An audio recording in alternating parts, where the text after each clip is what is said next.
अब सहने की समय नहीं है, अब शस्त्र और शास्त्र दोनों को एक साथ लेकर के चलने की जरूरत है। और आज तो हम कहते हैं कि उनके भाषा में जवाब देना था, आज यहाँ पे पूरे शस्त्रों के साथ जमा होना था और उनको दिखाना था कि तुम जिस भाषा में समझोगे ना, हम उसी भाषा में समझाने में सक्षम। यह चेतावनी है उन लोगों को कि अभी भी समय है, सुधर जाओ, वरना एक बार अगर बॉर्डर खोल के हम लोग बांग्लादेश घुस गए तो वहाँ के हिंदुओं की रक्षा कैसे की जाती है पूरे विश्व को हम लोग बता देंगे। इतने विशाल देश के प्रधानमंत्री हो आप, आपके पास सक्षमता है, इसलिए आपको दूसरे देश की भाव नहीं रखनी चाहिए। आज उनको सेना उतार देना चाहिए था, क्योंकि जब हम दवा भेज सकते हैं ना, तो हम गोली भी भेज सकते हैं। ये 56 इंच का सेना को दिखाना चाहिए था। हम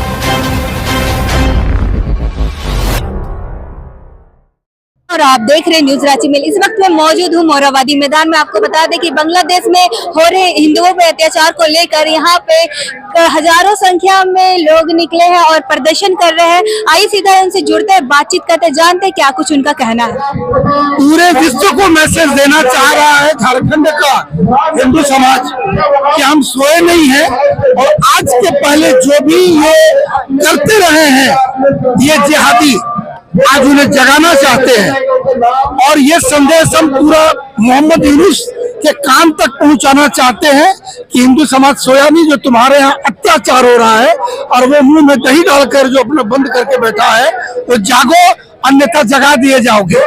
दूसरी बात, पूरे हिंदू समाज पूरे विश्व में जहां भी है सभी को दिखाना चाहते हैं कि जागो, ये जो आज आया है यह बांग्लादेश का प्रयोग हो सकता है आपके पड़ोस में हो और आपके बगल में भी हो, इसीलिए आपको जागने की आवश्यकता है।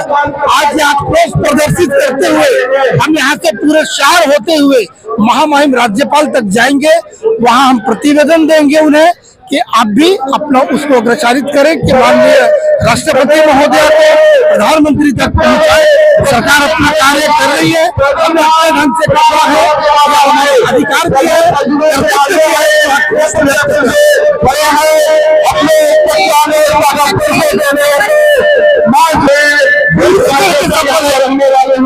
आयोजनकर्ताओं को भी आशा नहीं थी कि इतनी संख्या में और इस प्रकार से लोगों की उपस्थिति होगी। जो योजना बनाई थी कैसे अनुशासन में चल रहे हैं, नए तरीके से करना पड़ रहा है। इतनी भीड़ सोचा नहीं था पहले, ये भीड़ बिल्कुल देख के लग रहा है कि हिंदू समाज जाग गया है। क्या कुछ लगता है ये कब तक ये रैली चलती रहेगी, प्रदर्शन चलती रहेगी? जब तक यूनुस खान, जब तक मोहम्मद यूनुस अपना वो शांति तोड़कर हमारे हिंदुओं को संरक्षण नहीं देता है, तब तक हम करेंगे।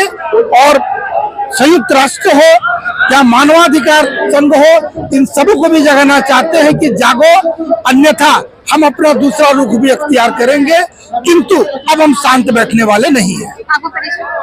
स्वामी दिव्यानंद जी महाराज ये वजह है, क्योंकि आज पूरे विश्व में यह देखा जा रहा है कि हमारे सनातनियों पे घोर अत्याचार हो रही है। फिर भी आप एक सुने होंगे कि मानवाधिकार का एक संगठन जिसको यूनाइटेड नेशन कहते हैं, हमको समझ में नहीं आता वो जीवित है या मृत हो गया। इतनी बड़ी आपदा के बाद इतनी बड़ी वेदना एक मानव जाति को सहते हुए देख करके, अगर वो सिर्फ जाति देख करके, धर्म देख करके और उसके बाद मानवाधिकार की चर्चा करते हैं ना, तो ऐसे मानवाधिकार संगठन को कोड़े के दान में डाल करके और तीली डाल करके जला देना चाहिए। क्यों रखें इसको, हम क्यों इसका सदस्य बन करके रहे भारत इसका? क्योंकि आज के समय में बांग्लादेश में जो हो रहा है ना, वह अत्याचार नहीं है, वो घृणा युक्त अत्याचार है। अत्याचार कभी किसी के अपराध को देख करके किया जाता है, लेकिन यह निरपराध, सहनशील, सहिष्णु और जीव मात्र की रक्षा करने वाला धर्म सनातन धर्म के लोगों पे हो रहा है। और आज के समय में वह जो भारत का एक अंग है, जिसे हम उसे रहने के लिए काट करके दे दिए गए थे। लोगों को क्या कुछ मैसेज आप देना चाहेंगे? हम विशेष करके हम अपने सनातनियों को एक मैसेज देना चाहेंगे कि आज बांग्लादेश में जो हो रहा है उसका कृत्य आपके घर के समीप चालू हो गया है। अगर आप खुद जानती होंगी कि कोई एक जगह है जहां की स्कूल में अब शुक्रवार को प्रार्थना होना शुरू हो गया है, वहां पे हाथ जोड़ना बंद करा दिया गया है। झारखंड में हो रही है, ये हमारे भारत में हो रहा है। और जिस स्थान से जहां पर उनकी संख्या बढ़ती है, वो अपने हिसाब से, अपने कुरान के हिसाब से चलते हैं और काफिरों को मारते हैं। तो हमारा एकमात्र सरल और सीधा मैसेज है, अब सहने की समय नहीं है, अब शस्त्र और शास्त्र दोनों को एक साथ लेकर के चलने की जरूरत है। और आज तो हम कहते हैं कि उनके भाषा में जवाब देना था, आज यहाँ पे पूरे शस्त्रों के साथ जमा होना था और उनको दिखाना था कि तुम जिस भाषा में समझोगे ना, हम उसी भाषा में समझाने में सक्षम हैं। जैसे कि आप जानते हैं कि बांग्लादेश दूसरा देश है और ऐसे में आप प्रधानमंत्री को क्या कुछ बोलना चाहिए, क्या कुछ एक्शन लेना चाहिए प्रधानमंत्री को? कहने की तात्पर्य है कि बांग्लादेश आज के इस परिस्थिति में संवैधानिक या जैसे भी उसको मान्यता दिया गया, वो देश का रूप में है, हम उसको मानते हैं और उससे हमें कोई आपत्ति भी नहीं है। लेकिन हमारे प्रधानमंत्री को इस बात का ध्यान रखना चाहिए कि जब भी कभी आज विश्व के जितने भी मुस्लिम संगठन हैं, 56 देश का हवाला दिया जाता है, हम 56 देश में हैं, हम 56 देश के बराबर तो सिर्फ यूपी में हैं। उतने विशाल देश के प्रधानमंत्री हो आप, आपके पास सक्षमता है, इसलिए आपको दूसरे देश की भाव नहीं रखनी चाहिए, आपको इस भाव रखनी चाहिए कि वहां जो अत्याचार हो रहा है वह सनातनियों पर हो रहा है। अरे सनातनी नहीं, वो मानव मात्र पर भी जब होती है, फिलिस्तीन पे आपदा हो रही थी, दवा भेज दिए थे यहाँ से, कभी भेजे 2 ट्रक यहाँ से बम उठा करके कि लो हिंदुस्तानियों और अपनी रक्षा करो। आज उनको सेना उतार देना चाहिए था, क्योंकि जब हम दवा भेज सकते हैं ना, तो हम गोली भी भेज सकते हैं। ये 56 इंच का सेना को दिखाना चाहिए था। हम उनके बहुत कार्यों से प्रशंसित हैं, उनके बहुत कार्यों की सराहना करते हैं और बहुत दिनों के बाद ऐसे प्रधानमंत्री मिले हैं जो एक बार सीना ठोक करके जवाब देते हैं। लेकिन ऐसे प्रधानमंत्री से हम कुछ और अपेक्षा करते हैं, उनसे और मांग करना चाहते हैं और कहते हैं कि या तो आप स्वयं से संज्ञान लें या तो फिर एक बार आप बॉर्डर का थोड़ा सा 10 फीट का गलियारा खोल दें और फिर मजा देख लें कि क्या होता है। सो ये प्रदर्शन कब तक जारी रहेगा? जब तक बांग्लादेश को होश नहीं आएगा। अगर कहीं ये ज्यादा समय बढ़ा ना, तो एक आप सुने होंगे कि समुद्र में धीरे धीरे हवा बनता है, लेकिन जब वो बन जाता है ना तो तूफान बनता है। इसलिए बांग्लादेशी और पूरे विश्व के जिहादियों को यह सबक देना चाहते हैं कि यह हवा अभी बनना शुरू हुआ है, अगर तूफान का रूप लेगा ना तो पूरी पृथ्वी सनातनियों की थी, है और आगे भी रहेगी। इसलिए हम छोड़े हैं, तब तक आप जीवित हैं। आपका परिचय?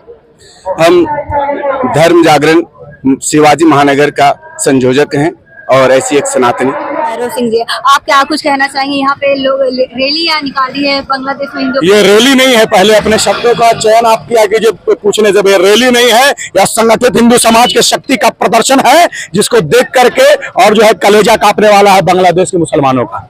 और यह चेतावनी है उन लोगों को कि अभी भी समय है, सुधर जाओ, वरना एक बार अगर बॉर्डर खोल के हम लोग बांग्लादेश घुस गए तो वहां के हिंदुओं की रक्षा कैसे की जाती है पूरे विश्व को हम लोग बता देंगे। भारत के युवा लोगों को क्या कुछ मैसेज देना चाहेंगे? लोग के आग्रह है कि अभी भी संगठित हो, जागरूक हो। जिस प्रकार अफगानिस्तान में हुआ, आज हिंदू नहीं बचे हैं, पाकिस्तान में हुआ मुट्ठी भर भी नहीं, उंगली भर हिंदू बचे हुए हैं। बांग्लादेश में 1972 तक 30% से अधिक हिंदू थे और आज 6 से 7% तक केवल बचे हुए हैं। वो भी डरे हुए हैं, भयावह हैं, क्योंकि उनके बहन बेटियों का बलात्कार कर दिया जा रहा है, बच्चों की हत्या कर दी जा रही है, रोजगार छीन लिया जा रहा है, उनको सरकारी नौकरी से लात मार के भगा दिया जा रहा है। और वहां के और जो है शीर्ष नेतृत्व में बैठे हुए हमारे जो इस्कॉन मंदिर के स्वामी चिन्मयानंद दास जी हैं और चिन्मया कृष्ण दास जी हैं, उनको पकड़ करके जेल भेज दिया जा रहा है। यानी कि जहां पर हिंदुओं की संख्या घटी है वहां वो देश से हिंदू खत्म हो गया है। भारतवर्ष में पूरे विश्व के हिंदुओं से मेरा आग्रह है, अपने संगठन का परिचय दे, संगठित होने का परिचय दे। प्रधानमंत्री को क्या कुछ आप देखिए, माननीय प्रधानमंत्री जी पे हमें पूर्ण विश्वास है कि उचित कार्रवाई करेंगे, वो जल्द से जल्द निर्णय लेंगे, अन्यथा हम मजबूर हो जाएंगे बांग्लादेश के बॉर्डर तोड़ करके और अपने हिंदुओं की रक्षा करने के लिए। की संख्या में पैदल मार्च रैली निकाली है और यहाँ पे बांग्लादेश में हो रहे अत्याचार, हिंदुओं पर अत्याचार को लेकर यहाँ पे लोग प्रदर्शन कर रहे हैं और यहाँ पे काफी लोग यहाँ पे देख सकते हैं जुटे हुए हैं। ये बहुत ही निंदनीय और शर्मनाक बात है और विश्व भर के हिंदू इस चीज के लिए विरोध में हम लोग उतरे हैं और पूरे विश्व में इसका विरोध हो रहा है। वहाँ पे जिस तरह का अत्याचार हो रहा है वो एक बहुत शर्मनाक बात है।